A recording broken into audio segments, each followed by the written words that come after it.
오늘 우리 하나님의 말씀 듣겠습니다. 하나님의 말씀 마태복음 6장 9절에서 13절 말씀 보도록 합니다. 제가 대표로 봉독해 올리겠습니다.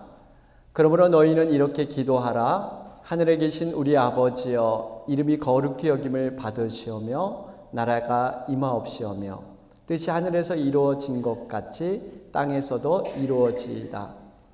오늘 우리에게 일용할 양식을 주시옵고 우리가 우리에게 죄 지은 자를 사하여 준 것 같이 우리 죄를 사하여 주옵시고 우리를 시험에 들게 하지 마옵고 다만 악에서 구하시옵소서.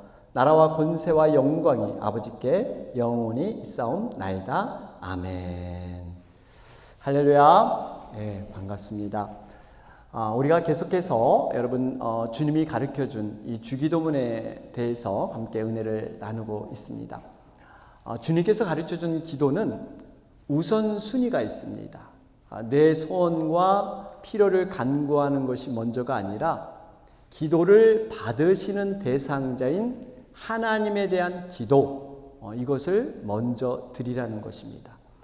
기도를 받으시는 하나님께서 과연 무엇을 원하는지, 또 아버지의 뜻이 무엇인지를 먼저 살펴봐야 합니다. 그래서 지난 시간에 하나님에 대한 첫 번째 기도 제목이었죠.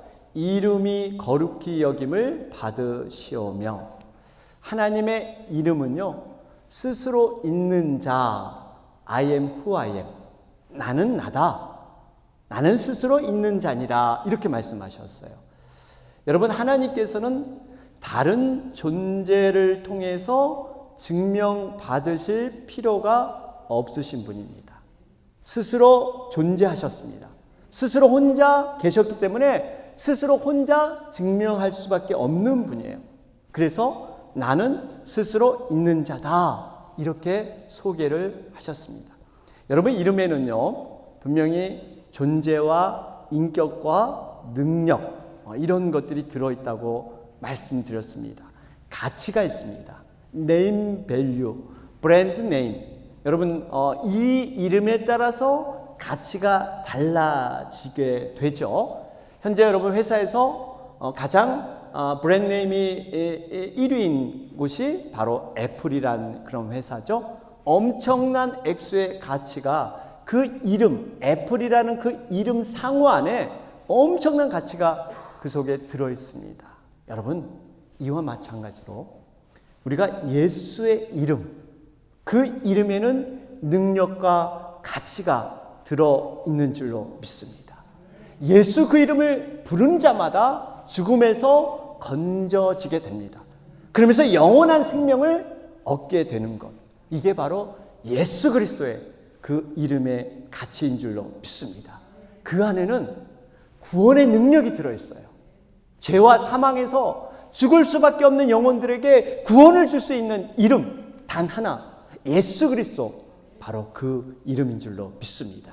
여러분, 이름에는 그렇게 인격과 능력이 있습니다. 그래서 여러분, 이름을 굉장히 존귀 여기는 경향이 있죠. 이름을 함부로 부르지 않습니다. 이름을 함부로 짓거나 이렇게 하지 않아요. 여러분, 이름을 이렇게 짓는다는 것, 이름을 명명한다는 것은 소유와 관계되어 있다, 이런 말씀을 드렸어요. 지난 시간 우리가 살펴봤지만 이 화면을 보시면 창세기 1장 28절, 여러분 또 창세기 9장 1절, 창세기 1장 28절은 인간이 타락하기 전에 하나님이 주신 명령입니다. 이 명령에는 정복하라, 다스리라, 이런 명령이 포함되어 있었어요. 그런데 인간이 타락한 후에는 이제는 더 이상 정복하라, 다스리라, 이런 명령을 하나님이 하지 않으셨어요. 왜 그랬습니까? 인간에게 영적인 권위가 이미 사라졌기 때문에, 하나님과의 그 관계가 파괴됨으로 말미암아 그러한 능력이 상실됐기 때문에 하나님께서 정복하라, 다스리라, 이 말씀을 안 하는 것입니다. 여러분, 결국 하나님의 이름을 망령되이 여겼기 때문에 인간에게 영적인 권위가 없어진 거예요. 타락 이전에 아담에게 주었던 만물에게 이름을 짓고 다스리고 정복할 수 있는 권위가 아담에게 있었는데 노아의 후손에게는 이런 세상을 다스리고 정복할 그러한 권위가 능력이 없어져 버렸어요. 안타까운 것은 오히려 이 세상에 의해서 다스림을 받게 되는 이러한 존재로 타락해 버립니다. 사람들이 세상을 다스리고 정복해야 되는데 세상에 그 영향을 받아서 세상에 속해 있는 거예요. 돈, 명예, 권력, 이 세상 것에 지금 다스림을 받는 이게 인간의 처지가 되었습니다. 남들보다 내가 얼마를 소유했는가, 남들보다 내가 얼마만큼 성공했는가 비교해서 내가 그것이 있으면 행복하다고 느껴요. 남과 비교해서 이 행복이 많으면 행복한 거고 없으면 불행한 것, 결국 눈에 보이는 세상에 이 마음이 오르락 내리락, 업앤다운. 여러분, 이것이 사람들의 모습이 되어버렸습니다. 이것을 어떻게 회복할 수 있습니까? 우리는 하나님의 다스림과 하나님의 정복을 받아야 될 줄로 믿습니다. 그래야 우리가 세상에 끌려가지 않습니다. 세상에 속박되지 않아요. 세상을 수단 삼아서 다스리고 정복할 수 있는 힘이 바로 하나님 앞에 우리가 다스림을 받아야 될 줄로 믿습니다. 이것이 바로 예수 그리스도의 이름을 거룩히 부른 자마다 하나님께서 우리를 다스려 주셔서 성령의 충만함을 부어주시는 줄로 믿습니다. 이렇듯 여러분, 하나님의 이름을 부르는 자마다 하나님의 다스림을 받게 되었는데요. 이 하나님의 다스림에 관련돼서 오늘 기도 제목이 나라가 임하옵시오며, 바로 이 부분이에요. 여러분, 이 기도는 하나님의 나라가 도래하기 위한 기도입니다. 여러분, 믿음 생활에 있어서 하나님 나라는 너무나 중요한 개념입니다. 구약의 핵심을 말하라고 한다면 언약, 은혜 이렇게 얘기할 수 있어요. 베리트, 헤세드 그러는데요. 신약의 가장 중요한 핵심을 들라면 하나님의 나라 이렇게 얘기할 수가 있습니다. 모든 성경의 중심의 주제가 하나님의 나라, 하나님의 나라. 예수님께서 이 땅에 오셔서 크게 세 가지 사역을 하셨어요. 복음을 전파하시고 하나님의 말씀을 가르치시고 마지막에 병을 고쳐 주셨습니다. 이러한 모든 사역은 왜 하셨느냐? 하나님 나라가 이러한 것이다, 이걸 보여주기 위해서 이런 사역을 하신 거예요. 그래서 예수님의 모든 비유가 하나님 나라에 대한 비유입니다. 예수님의 선포가 하나님 나라에 대한 선포예요.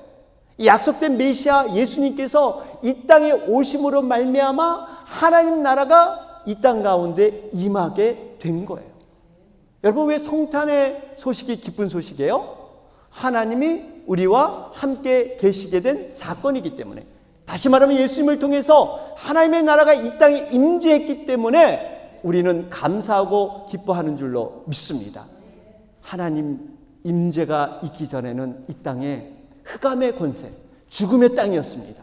공중 권세 잡은 어둠과 사단이 사람의 영혼을 죄와 죽음의 공포 아래 우리를 가둬뒀어요. 그런데 하나님의 나라가 예수 그리스도 통해서 이 땅에 오심으로 말미암아 완전한 통치가 이루어진 줄로 믿습니다.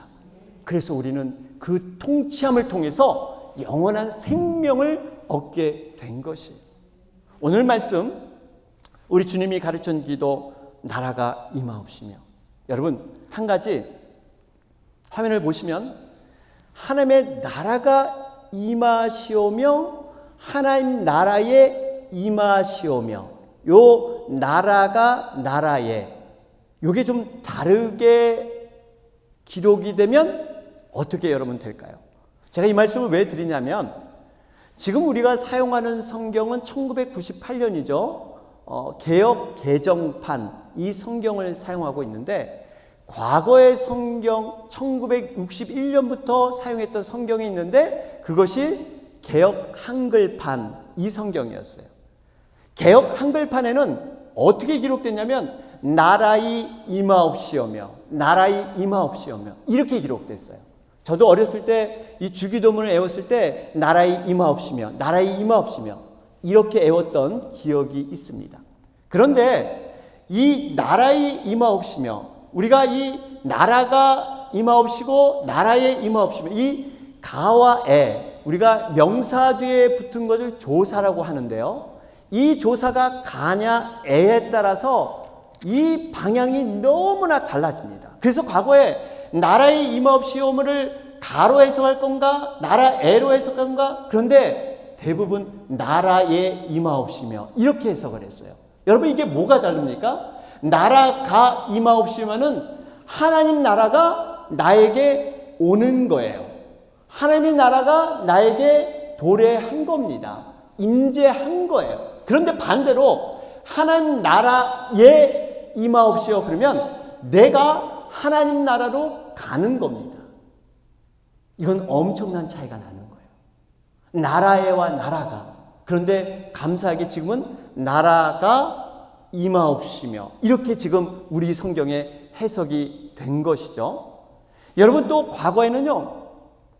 천국이란 단어보다 천당 이런 말을 썼어요. 그래서 여기 화면을 보시면 천당이란 말은 한자어로 천당. 당은 장소를 말하고 있습니다. 장소. 이 천당이라는 것을 우리 그 사전에 찾아보면 이렇게 기록되어 있어요. 신이 다스리며 죽은 사람이 가서 살게 된다고 믿는 장소, 즉 죽어서 가는 곳, 장소. 이것을 천당 이렇게 말을 합니다. 이 천당이라는 것을 우리가 천국의 개념을 천당으로 해석한다면요. 그렇게 과거에는 그렇게 생각을 했기 때문에 많은 사람들이 이런 말을 했어요. 아, 죽은 후에는 좋은 곳 그렇게 가셨을 거야. 이 땅에서 그분 고생 많이 했는데 죽은 다음에 천당 가니까 아마 그 천당 가서 아마 편히 쉬실 거야. 뭐 이런 얘기들. 아니면 우리 아버님을 보면 어차피 이 땅에서는 너무 고생이 되시는 것 같아. 그 고생을 어떻게 면할 길도 없고 뭐 그 고생을 뭐 감사함으로 돌릴 수도 없고 그저 그냥 죽은 후에 좋은 곳 가셨으면 좋겠어. 뭐 이런 얘기들을 과거에 했습니다. 죽음 이후에는 관심이 있는데 지금 now 현재의 삶에 대해서는 별로 천국이 천당이 별로 영향이 없이 살았어요. 그래서 어떻습니까? 그저 힘든 일이 있으면 당연히 고생이야. 고난 다 하는 거지 뭐. 또 즐거운 일 있으면 잠깐 기뻐하고 그냥 바람이 부는 대로 그냥 인생이 가는 대로 그럭저럭 살다가 그저 좋은 천당 가면 되지. 참고 천당 가면 되지. 이것이 바로 천국에 대한 개념이었어요. 그런데 여러분 과연 하나님의 나라는요. 천당처럼 죽은 후에만 가는 곳일까요? 아닙니다. 천국 하나님 나라는 죽은 후에만이 아니라 바로 이 땅에서 이 순간에도 경험되는 나라인 줄로 믿습니다. 이게 바로 천국의 현재성이에요. 우리가 잘 아는 찬송가 288장 예수를 나의 구주 삼고 여러분 1절 가서 보세요. 예수를 나의 구주 삼고 성령과 피로서 거듭나니 이 세상에서 now 이 땅에서 내 영혼이 하늘의 영광을 누리는 거예요. 하늘의 영광을 죽은 후에 천국 가서 누리는 게 아니라 이 세상에서 누리는 거예요. 2절에 보면 온전히 주께 맡긴 내용 사랑의 음성을 듣는 중에 천사들 왕래하는 것과 하늘의 영광 보리로다. 어디에서? 바로 이 땅에서 현재의 삶에서 천사들 왕래하는 것을 볼 수 있다는 사실입니다. 이것이 나의 간증이고 나의 찬송이 되는 거예요. 여러분 또 우리 잘 아는 찬송가 438장 보세요. 여기 보면 내 영혼이 은총 입어 중한제진 벗고 보니 슬픔이 많은 이 땅이 슬픔이 많습니다. 염려 걱정이 있어요. 그런데 그것이 천국으로 화한대요. 천국으로 바뀐다고 합니다. 2절에 주의 얼굴 뵙기 전에 멀리 뵈던 하늘나라 내 마음속에 이루어지니 날로 날로 가깝도다. 천국이, 하나님 나라가 여기 있다 저기 있다가 아니라 바로 우리의 마음속에, 내 마음속에 하나님의 나라가 거하니까 그게 기쁨이고 감사라는 겁니다. 3절에 높은 산이 거친들이 초막이나 궁궐이나 내 주 예수 모신 곳이 그 어디나 하늘나라. 여러분, 가난하게 사는 초막이면 어떻습니까? 남들보다 부하게 사는 궁궐이면 어떻습니까? 이 가난과 이 부함, 환경과 조건이 문제가 아니라 그 안에 내 주 예수를 모시면 그것이 하늘나라가 되는 줄로 믿습니다. 하늘나라가 바로 이런 거라는 거예요. 그래서 주님과 동행하니, 주 예수와 동행하니 그 어디나 하늘나라.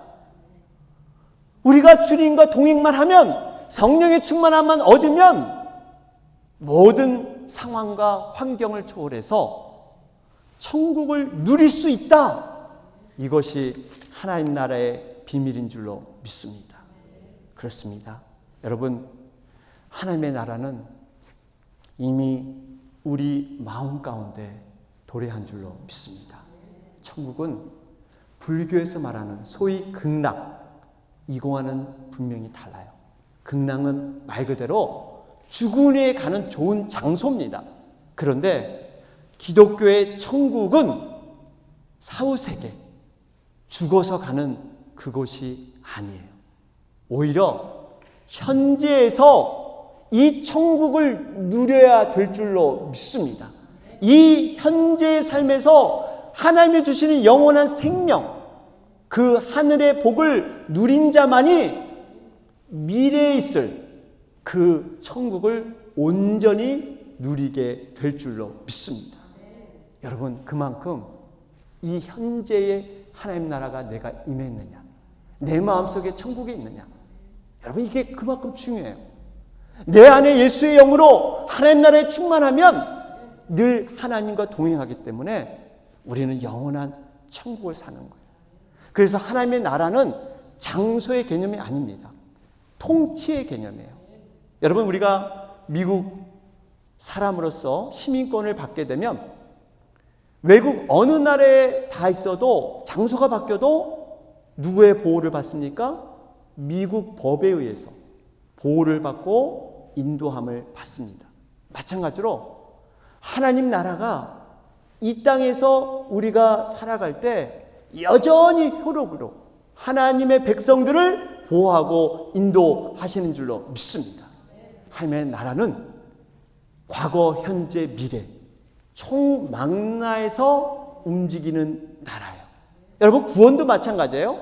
이 하나님의 나라와 같이 구원도, 여러분, 구원이 미래에 일어나는 게 아니죠. 과거, 현재, 미래에 걸쳐서 완벽하게 구원이 나타나게 되는 거예요. 여러분, 우리의 구원은 세 부분에서 일어난다고 하죠. 영적인 부분, 혼의 부분, 육의 구원.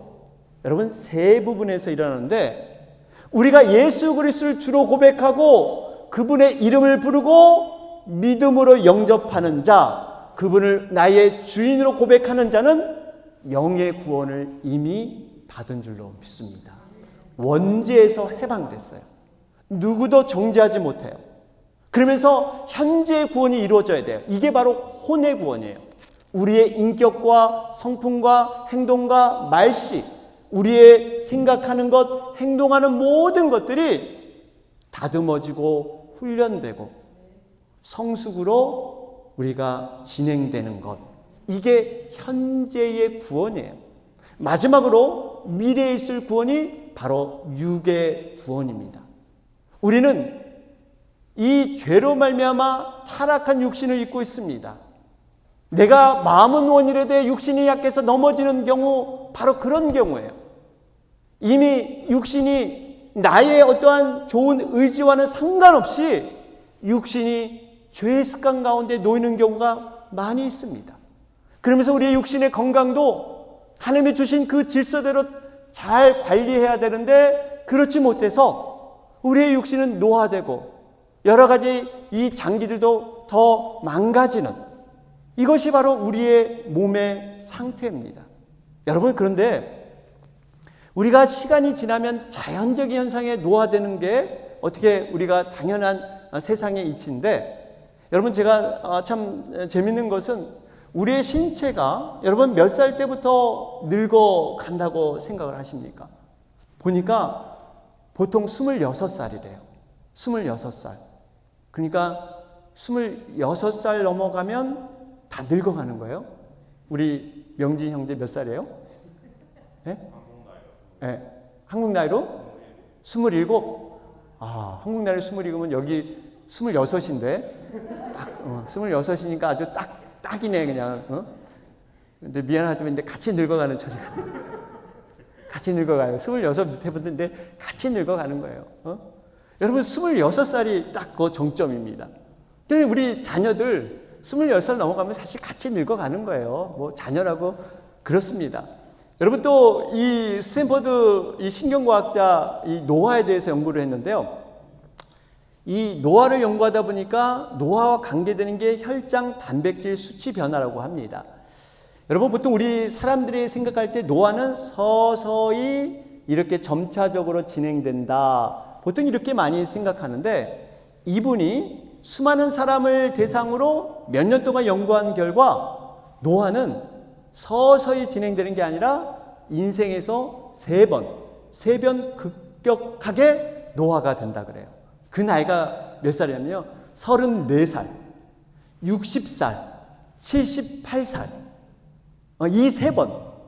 여러분 여기에 걸리신 분 계세요? 요거 넘기신 분은 좀 안심하셔도 돼요. 요거 넘기신 분은 계시는데 요게 가까워진다든지 요게 조금 그러시면은 하여튼 잘 보시기 바랍니다. 거울을 잘 들여다보세요.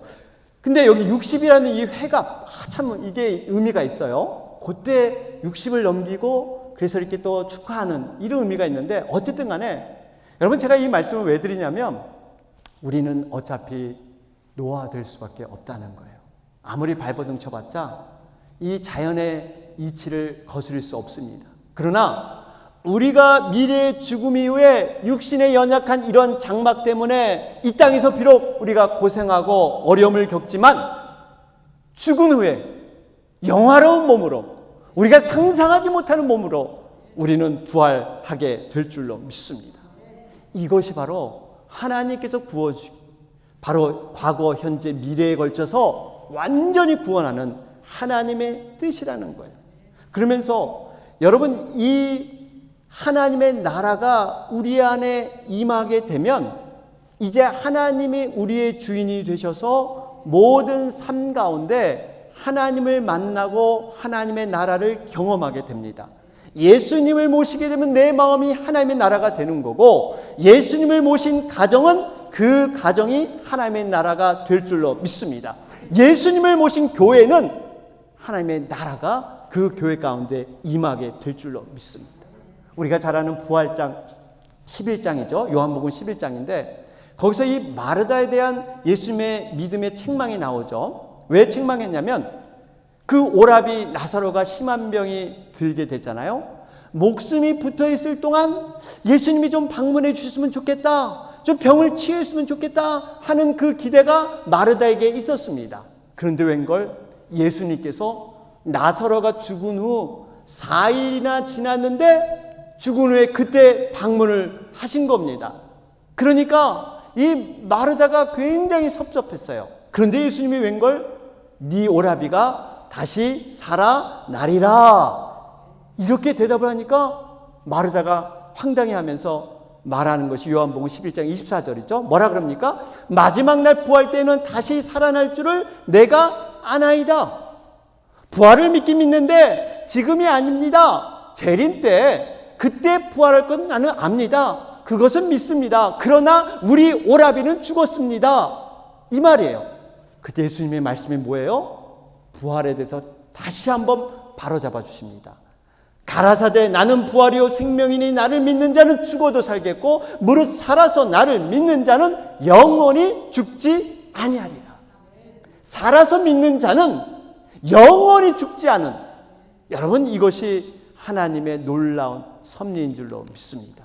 그래서 결국 부활은 우리가 죽어서 경험하는 게 아니에요. 하나님 나라도 죽어서 경험하는 게 아니라 이 부활의 소망이 내 현재의 삶 가운데 누려지고 경험되는 것.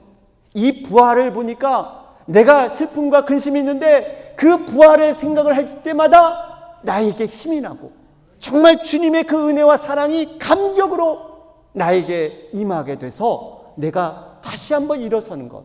여러분, 이게 부활의 능력인 줄로 믿습니다. 결론을 맺겠습니다. 주기도문에서 두 번째 기도, 나라가 임하옵시오며. 여러분, 이 나라는, 천국은 죽은 후에 가는 장소가 아니에요.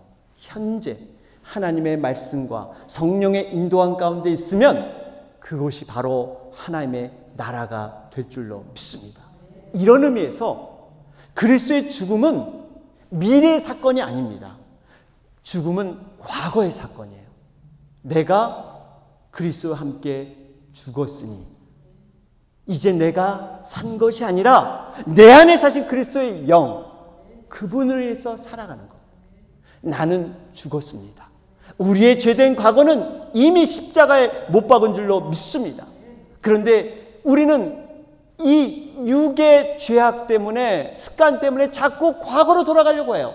사단과 마귀가 이걸 이용합니다. 너의 과거의 모습, 너가 할 수 있는 게 무엇이야? 너도 실패했잖아. 너 원래 그런 사람이었어. 우리가 새로운 하나님의 사람이 됐음에도 불구하고 과거의 모습으로, 그 죽은 자기의 그 과거의 모습으로 돌아가는. 여러분, 분명히 우리는 이제는 율법의 정죄 아래 있지 않습니다. 생명의 법, 성령의 법 아래 있는 줄로 믿습니다.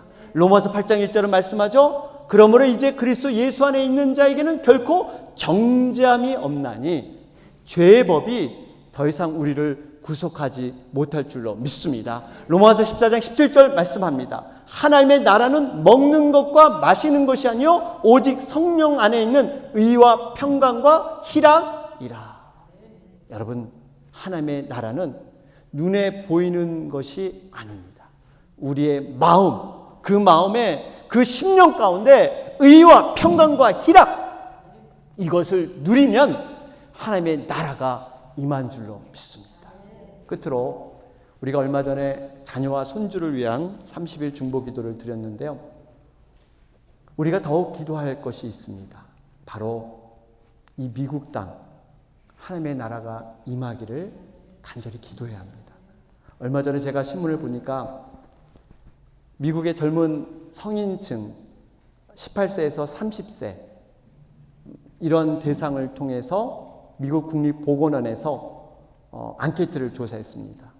마리화나나 대마초 이런 환각제 사용에 대해서 조사를 했는데 최고치를 기록했습니다.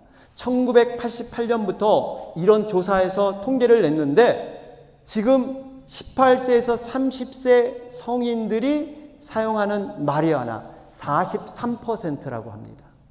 엄청난 수치예요. 여러분, 미국의 50개 주 중에 37개 주와 워싱턴 DC 마리화나를 의료 사용에 허용을 했어요. 18개 주와 워싱턴 DC는 비의료적인 사용, 의료적인 것뿐만 아니라 비의료적인 사용도 18개 주는 허용을 했습니다. 지금 젊은이들은 이런 것을 너무 쉽게 접하게 되어 있어요. 여러분, 아마 어디 이렇게 파기나 어디 지내다 보면 코를 찌르 듯한 이상한 냄새를 아마 여러분 경험하셨을 거예요. 보면 젊은이들이 모여서 함께 마리화나, 이런 모습이 생소하지 않습니다. 이렇게 가주에서 마리화나가 합법화되자 빠르게 확산되는 가운데 이제는 유럽의 자유적인 나라를 쫓아서 새로운 시도를 한 적이 있습니다. 얼마 전이죠? 마약성 약물 주입 장소, 일명 마약 주사소, 이것을 LA와 샌프란시스코, 오클랜드에 합법적으로 설치하는 법안을 상정을 했습니다. 해당 법안의 내용은 이렇습니다. 지금까지 마약을 숨어서 이렇게 불법적으로 하다 보니까 더 마약의 복용자가 늘어난다는 거예요. 이걸 아예 공개적으로 의료인 앞에서 이 마약을 할 수 있도록 장소를 만들어서 이걸 양성화하자는 겁니다. 그래야지 숨어서 하는 그 건강도 해치고 불법 밀수를 하게 되고 마약을 가지고 이런 것들을 못하고 이런 범죄를 막을 수 있다. 이런 생각에서 유럽도 이렇게 했다. 지금 이런 법안을 상정을 했습니다. 여러분, 쉽게 말하면 마약을 공견하게 누구나 합법하자 이 얘기예요. 다행히 개빈 뉴섬 가주주지사가 거부권, 이 비토권을 행사를 했죠. 그래서 최종적으로 법은 통과되지 않았습니다. 불행 중 다행입니다. 그런데 여러분, 과연 마약을 합법화한다고 해서 마약을 숨어서 하는 사람들이 합법적인 장소에서 그 마약을 하게 될까요? 글쎄요.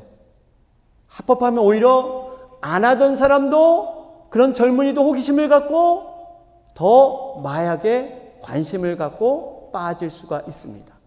숨어서 하는 사람이 여전히 숨어서 그 마약을 투여하게 될 거고, 결국 여러분, 이러한 혼란, 이게 바로 우리 자녀들이 살아갈 미국의 모습이 될 수 있다는 겁니다. 여러분, 정말 이 미국 땅에 하나님의 나라가 여러분 도래해야 될 줄로 믿습니다. 사람이 할 수 없습니다. 하나님의 다스림과 하나님의 통치, 이것이 온전히 이루어져야 이 미국 땅이 회복되게 될 줄로 믿습니다. 여러분, 이를 위해서 함께 기도해 주시고 계속적인 우리 자녀를 위한 관심과 사랑, 그 기도 여러분 놓지 마시기를 바랍니다. 아멘.